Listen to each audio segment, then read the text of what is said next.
3, 2, 1.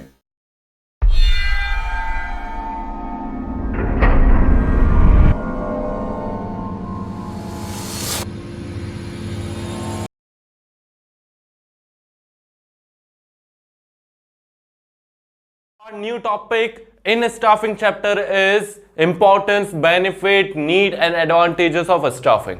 Importance मतलब कहीं ना कहीं स्टाफिंग का महत्व, नीड मतलब कि अपन क्यों कर रहे हैं स्टाफिंग, क्या जरूरत है उसकी, ठीक है। फिर उसके बाद एडवांटेज या बेनिफिट मतलब उसके फायदे, अगर स्टाफिंग प्रॉपरली अपन करते हैं तो उसके फायदे क्या होते हैं। क्वेश्चन किसी भी प्रकार से आपके सामने आ सकता है कि उसके एडवांटेज लिखो, उसके नीड लिखो या इंपॉर्टेंस लिखो, बात सेम ही है, ठीक है।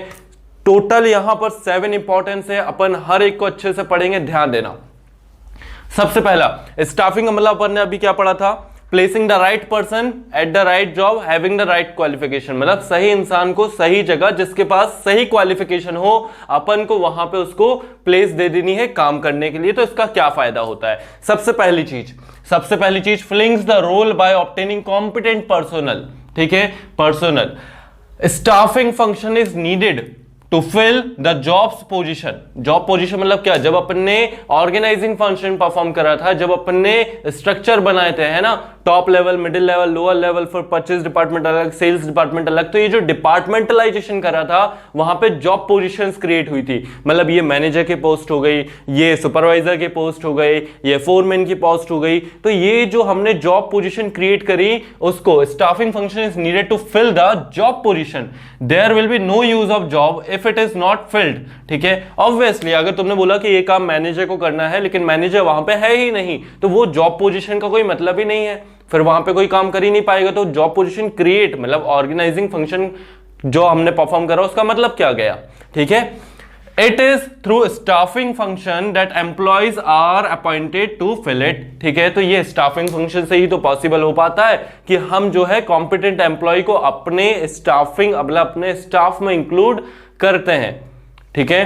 तो मतलब सबसे पहला एडवांटेज या नीड क्या है कि जो हमने ऑर्गेनाइजिंग प्रोसेस में जो जॉब्स क्रिएट करी थी वो फिल हो जाती है स्टाफिंग से। सबसे पहला फायदा, बेसिक फायदा, कि हमने जो जॉब्स क्रिएट करी, स्टाफिंग फंक्शन जब हम परफॉर्म करते हैं तो वो जॉब्स फिल हो जाती है, ठीक है। इसके बाद second, placing right person at the right job. Staffing ensure higher performance, देखना ध्यान से, समझना। Staffing ensure what, staffing ensure higher performance, मतलब पिछले साल अगर तुमने कम प्रॉफिट कमाया था तो इस साल और ज्यादा कमाओगे, कब, जब स्टाफिंग अच्छे से होगी तब, ठीक है। तो staffing ensure higher performance by placing right person at the right job by proper recruitment, ठीक है। मतलब अपन सही तरीके से लोगों को बुलाए अपनी जो वैकेंसीज है उनको फिल करने के लिए, मतलब जॉब अपॉइंट करने के लिए, ठीक है, अपॉइंट करवाने के लिए उनको। तो by placing the right person at the right job by proper recruitment selection, employees are given a place according to their qualification. तो मतलब अगर कोई सुपरवाइजर है तो उसके लिए कहीं ना कहीं ग्रेजुएट की डिग्री आसान है, ठीक है, कंपलसरी है, तो ग्रेजुएट अपन को बुलाएंगे, ठीक है, सुपरवाइजर के लिए। तो जिसके पास सही क्वालिफिकेशन है, जो सही एक्सपीरियंस लेके आया है एम्प्लॉय, अपन उसी को जॉब देंगे। तो जब अपन एक सही जगह पर सही इंसान को काम करने के लिए बिठाते हैं तो अपनी परफॉर्मेंस तो इंक्रीज होगी ही होगी। बात समझ में आ रही है। अगर अपनी कंपनी के लिए अपन को अकाउंटेंट चाहिए तो उसके पास क्वालिफिकेशन क्या होनी चाहिए, चार्टर्ड अकाउंटेंसी, मतलब he should be an chartered accountant, ठीक है। अगर वो चार्टर्ड अकाउंटेंट है तो वो हमारी कंपनी के अकाउंट्स अच्छे से मेंटेन कर पाएगा, क्लियर है। तो यहां पर सही इंसान को सही जॉब देना, ये काम स्टाफिंग में होता है, और इसी से तो हमारी परफॉर्मेंस इंक्रीज भी होती है ना, इसी से तो हमारी कंपनी ग्रो भी करेगी, क्लियर है। इसके बाद growth of enterprise by appointing efficient staff, staffing ensure continuous survival, ठीक है। क्योंकि देखो at the end of the day बात यही रहती है कि अगर स्टाफिंग अच्छी हुई है तो हमारा ऑर्गेनाइजेशन ग्रो करेगा। क्यों करेगा, क्योंकि देखो अगर स्टाफिंग अच्छी है, कॉम्पिटेंट पर्सनल है, तो वो हर एक चैलेंज से डील कर सकते हैं, है ना, कंपनी के हर एक चैलेंज से वो डील कर पाएंगे। By appointing efficient staff, staffing ensure continuous survival and growth of enterprise. तो स्टाफिंग क्या इंश्योर करता है, क्या हमको गारंटी करके देता है कि हाँ हम सर्वाइवल भी कर पाएंगे और हमारी कंट्री की ग्रोथ, सॉरी हमारी कंपनी की ग्रोथ भी होगी, ठीक है, growth of enterprise. As organisation growth with the efforts of its employees only. ठीक है, अगर तुम बहुत सारे एसेट्स ला के रख लो, बहुत सारा पैसा ला के रख लो, उससे थोड़ी ना ग्रो होता है एंटरप्राइज। एंटरप्राइज तो अपने एम्प्लॉइज के बलबूते पे ग्रो करता है। ठीक है, अभी अपन एक लाइन पढ़ेंगे आगे, बहुत सही लाइन है, एडवांटेज भी है, वो अपन देखेंगे अभी डिटेल में। ग्रोथ ऑफ एंटरप्राइज किस पे डिपेंड करेगी? एम्प्लॉइज पे। ठीक है, तो स्टाफिंग का थर्ड बेनिफिट क्या है कि अगर स्टाफिंग फंक्शन ढंग से परफॉर्म हुआ है, मतलब सही इंसान को सही जॉब दी है, तो वहां पर एंटरप्राइज की ग्रोथ पक्का है। क्लियर है? इसके बाद next, optimum utilisation of human resources. ठीक है, देखो कभी कभी क्या हो जाता है कि 10 जॉब्स होती हैं, ठीक है, या फिर समझ लो कि 10 ह्यूमन की जरूरत है, मतलब 10 एम्प्लॉयज की अपन को जरूरत है, और वहां पर 15 एम्प्लॉयज काम कर रहे हैं। ठीक है, 15 एम्प्लॉयज काम कर रहे हैं, तो ये हो गया ओवरमैनिंग। ओवरमैनिंग मतलब क्या कि जहां पे कम लोगों की जरूरत है वहां पे ज्यादा लोग काम कर रहे हैं, और इससे हो क्या रहा है कि हमारी सैलरी, हमारे वेजेस ज्यादा जा रहे हैं, हमारे मतलब उतना ज्यादा बेनिफिट नहीं मिल रहा है, लेकिन हमको कंपनसेट ज्यादा करना पड़ रहा है। ठीक है, तो ये हमारी कंपनी के लिए सही नहीं है। कभी कभी ऐसा होता है कि 10 ह्यूमन या 10 एम्प्लॉयज की जरूरत होती है और कंपनी में केवल 7 एम्प्लॉयज या 6 एम्प्लॉयज ही काम कर रहे होते हैं, तो ये इसको बोलते हैं अंडर यूटिलाइजेशन ऑफ ह्यूमन। ठीक है, इसको बोलेंगे क्या? Under utilisation of human. मतलब कि यहां पर हम जो है प्रॉपर हमें जितनी वैकेंसी, हमें जितने लोग चाहिए उतने लोग नहीं है हमारे पास। ठीक है, जिसकी वजह से अब 10 लोगों का काम केवल 6 लोग कर रहे हैं, तो इन 6 लोगों के ऊपर बर्डन आ रहा है। ठीक है, इन 6 लोगों के ऊपर क्या आ रहा है? बर्डन आ रहा है। तो ये चीज भी सही नहीं है हमारी कंपनी के लिए। ठीक है, तो अब ऑप्टिमम यूटिलाइजेशन ऑफ रिसोर्सेज कैसे? Through man power planning. Man power planning अभी जब अपन स्टाफिंग प्रोसेस पढ़ेंगे ना फर्दर, तब अपन डिटेल में पढ़ेंगे, लेकिन पढ़ना तो है ही, अभी सुन लेते हैं। मैन पावर प्लानिंग मतलब ये होता है कि हमारी कंपनी में ये देखना कि कितने एम्प्लॉयज काम कर रहे हैं, कितनी एम्प्लॉयज की जरूरत है, कितने लोग एक्स्ट्रा हैं, कहां से अपन वो लोग बुला सकते हैं। तो ये जो मैन पावर की प्लानिंग करना रहते हैं, उसके थ्रू अपन क्या करेंगे? Through man power planning and job analysis we can find out the number of employees and type of employees required। अपन उससे ये देख सकते हैं कि अपन को कितने एम्प्लॉयज चाहिए और कैसे एम्प्लॉयज चाहिए। ठीक है, फिर उसके बाद if there is no chances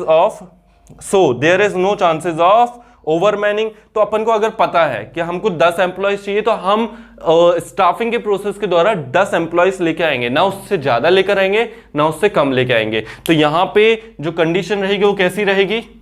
ना 10 के 15 है और ना 10 के 10 है। ठीक है, अगर हमें 10 एम्प्लॉयज की जरूरत है तो हमारी कंपनीज में 10 एम्प्लॉयज ही काम कर रहे हैं। ठीक है, तो यहां पे ओवरमैनिंग नहीं होगी, मतलब कि ऑप्टिमम यूटिलाइजेशन रिसोर्सेज होगा। हमारे जो पैसे हैं, हमारे जो सैलरी, हम जो सैलरी वेजेस एम्प्लॉयज को दे रहे हैं, वो वेस्ट नहीं जाएगा। ठीक है, क्यों नहीं जाएगा? क्योंकि जितने की जरूरत है हमने उतने ही एम्प्लॉयज रखे हुए, ओवरमैनिंग है ही नहीं। ठीक है, ना अंडर यूटिलाइजेशन, मतलब ना कम एम्प्लॉयज है ना ज्यादा एम्प्लॉयज है, जितने एग्जैक्ट होने चाहिए उतने ही हैं। ठीक है, सबसे बड़ी चीज क्या ध्यान रखना है कि हम यहाँ पे ऑप्टिमम यूटिलाइजेशन रिसोर्सेज कर रहे हैं। कैसे कर रहे हैं? हम ऐसे कर रहे हैं कि हम ज्यादा एम्प्लॉयज नहीं रख रहे, मतलब जितने एम्प्लॉयज की हमें जरूरत है उतने ही एम्प्लॉयज हम रख रहे हैं, और जबकि हम ज्यादा एम्प्लॉयज मतलब वेस्ट पार्ट है वो नहीं रख रहे हैं, तो हमें उनको फोकट का मतलब सैलरी वेजेस भी नहीं देना पड़ रहा है। तो इसकी वजह से क्या हो रहा है? इसकी वजह से हमारे रिसोर्सेज बच रहे हैं, मतलब हमारा ऑप्टिमम यूटिलाइजेशन रिसोर्सेज हो रहा है। ठीक है, एक बार पूरा पढ़ लेते हैं। Through man power planning and job analysis we can find out number of employees and type of employees required। ठीक है, तो हमें पता रहता है कि कितने एम्प्लॉयज और कैसे एम्प्लॉयज हमको चाहिए। उससे होगा क्या? there is no chances of overmanning and underutilization of human। ठीक है, तो ओवरमैनिंग वहां पर होगा नहीं। दूसरी चीज, हेल्प्स इन कंपटीशन। बहुत प्यारी लाइन जो मैं आपको बोल रहा था वो ध्यान रखना। टू ऑर्गेनाइजेशन, ठीक है, two organisation can easily acquire same type of physical resources. मतलब कि कोई दो कंपनी है, उसके पास सेम फिजिकल रिसोर्सेज, मतलब same to same financial structure, same to same physical मतलब एसेट्स वगैरह ये हो सकते हैं, लेकिन दो कंपनीज के बीच जो फर्क आता है वो आता है उसके एम्प्लॉयज से। मतलब ऑर्गेनाइजेशन की ताकत फाइनेंशियल या फिजिकल रिसोर्स तो होती है, लेकिन सबसे बड़ी ताकत उसकी एम्प्लॉयज है। ठीक है, अगर उसके पास एफिशिएंट एम्प्लॉय है, उसके पास honest employee, hard working employees हैं, तो उस कंपनी को पीछे कोई नहीं छोड़ सकता। ठीक है, तो two organization can easily acquire same type of physical resources, but what helps the company to win over its competitor is efficient staff। मतलब सपोज यहां पे A लिमिटेड है और ये B लिमिटेड है, ठीक है, और इन दोनों के पास सेम जितना फाइनेंशियल या फिजिकल रिसोर्स कंपनी A के पास है, उतना ही financial physical resource company B के पास है, लेकिन कंपनी A का स्टाफ बहुत एफिशिएंट है, बहुत मजबूत, बहुत हार्ड वर्किंग, बहुत ऑनेस्ट स्टाफ है कंपनी ए का। इस केस में कंपनी ही हमेशा मार्केट को लीड करेगी, कंपनी बी को पीछे छोड़ते हुए। क्यों? क्योंकि two companies can have same financial and physical resources but not efficient staff. ठीक है, but not employees. But what helps the company to win over its competitor is efficient staff। Efficient staff ही है जो हमें हमारे competitors से जीत दिलवाता है। Clear है? इसके बाद improve job satisfaction and morale of employee. भाई जो स्टाफिंग की प्रोसेस है वो केवल वहीं खत्म नहीं हो जाती कि भाई जॉब मतलब कंपनी को एम्प्लॉय चाहिए था, हमने लाके रख दिए, लो भाई काम कराओ इनसे। ठीक है, ऐसा नहीं होता है। कंपनी में जब एम्प्लॉयज को लाया जाता है तो वहां पर उनको प्रॉपरली ओरिएंटेशन प्रोग्राम होता है, मतलब उनको अच्छे से जान पहचान करवाई जाती है। ठीक है, उनको प्रॉपरली अगर उनको ट्रेनिंग की जरूरत है ट्रेनिंग दी जाती है, जिससे उनका डेवलपमेंट होता है। साथ में कंपनसेशन भी अच्छे से देते हैं। मतलब कंपनसेशन मतलब क्या? Salary, wages. ठीक है, जिससे एम्प्लॉयज में आता है motivation towards the company, towards its work. Clear है? तो staffing does not get end by the appointment of employee. ठीक है, एम्प्लॉयज को अपॉइंट कर दिया कि भाई हमारी स्टाफिंग प्रोसेस खत्म, तो ऐसा बिल्कुल नहीं है। ठीक है, ऐसा बिल्कुल नहीं है। It includes training, promotion, compensation, all these activities which help the employees in motivation. ठीक है, तो all these activities helps in motivating what? Motivating employees. Clear है? इसके बाद key to effectiveness to other function.